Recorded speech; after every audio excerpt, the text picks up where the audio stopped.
When people hear the name Mount Everest, they usually think about one thing. They think about the top of the mountain. They think about snow, ice, and a person standing very high in the sky. But climbing Mount Everest is not only about the top. It is a long process. It takes many weeks. It costs a lot of money, and it is very dangerous. In this episode, Mike and I are going to talk about Mount Everest in a simple way. We will explain how climbers go there, why they stay for many weeks, how much money they pay, which parts of the mountain are dangerous, and why there are still dead bodies on the mountain. Many people are surprised when they learn how long climbing Mount Everest really takes. Most climbers stay on the mountain for 8 to 10 weeks. They do not climb every day. Most of the time, they wait, they rest, they sleep, they let their bodies change. The climb to the top is only a few days. The rest of the time is preparation. Mount Everest is the highest mountain in the world. It is 8,848.86 meters high. This height was confirmed in 2020. The mountain is on the border between Nepal and China. Climbers can go from both sides, but most climbers go from Nepal. The journey usually starts in Nepal. Climbers first go to the capital city, Kathmandu. Then they fly to a small airport called Lukla. Lukla is already very high. From Lukla, climbers walk for many days. They walk through villages and mountains. This walk helps their bodies start to adjust to the height. Most climbers arrive at base camp at 5,364 meters above sea level. At this height, breathing is harder. People feel tired very easily. Sleeping is difficult. Even walking slowly can feel hard. When climbers arrive at base camp, they do not go higher straight away. They stay there for many days. Sometimes they stay for more than a week. This time is very important. It is for something called acclimatisation. Acclimatization means giving the body time to get used to less oxygen. At sea level, there is a lot of oxygen in the air. On Mount Everest, there is much less. The body needs time to change. It needs to make more red blood cells to carry oxygen. This change does not happen quickly. Climbers must move very slowly. They walk up to a higher camp during the day and then come back down to sleep. This is called climb high, sleep low. They do this again and again for many weeks. If climbers go up too fast, they can get altitude sickness. The first signs are headache, feeling sick, and feeling dizzy. In serious cases, climbers can get fluid in the lungs or the brain. This is very dangerous. If this happens, climbers must go down quickly. Because of this, many climbers stop their climb before the top.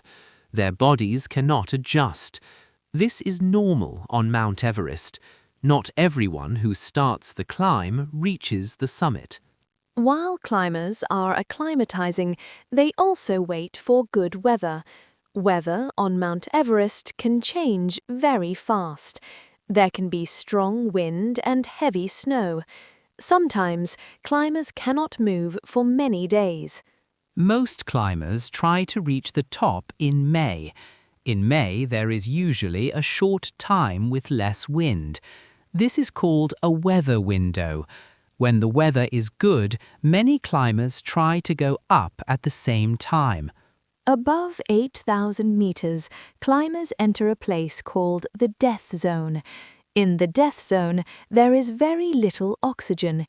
The human body cannot live there for a long time. Muscles become weak. Thinking becomes slow. Most climbers use bottled oxygen in the death zone.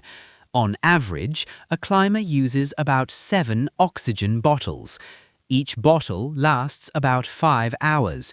If the oxygen runs out, the climber is in serious danger. Climbers also follow an important rule called the 2 o'clock rule. This rule says that climbers must reach the top by 2 p.m. If they are not at the top by then, they must go back down. This rule exists because going down is very hard. Climbers are tired. It is cold. The weather often gets worse in the afternoon. Most people who die on Mount Everest die on the way down, not on the way up. Another dangerous part of the climb is the Khumbu Icefall. This is a large area of moving ice. Big blocks of ice can fall without warning. Climbers must cross this area many times. Climbers usually cross the icefall early in the morning, when the ice is more stable. Even then, it is very dangerous. Climbing Mount Everest is very expensive. The cheapest climbs cost about $30,000. Most climbers pay between $50,000 and $70,000. Some climbers pay more than $100,000. They must pay for permits, guides, oxygen, food, tents and equipment. The permit alone costs about $11,000. Even with all this money, climbing Everest is never safe. Helicopters cannot reach the top. Rescue is very difficult at high altitude. Because of this, many people have died on Mount Everest. More than 300 people have died while trying to climb Mount Everest. More than 200 bodies are still on the mountain. They cannot be taken down easily. Bodies are frozen and very heavy.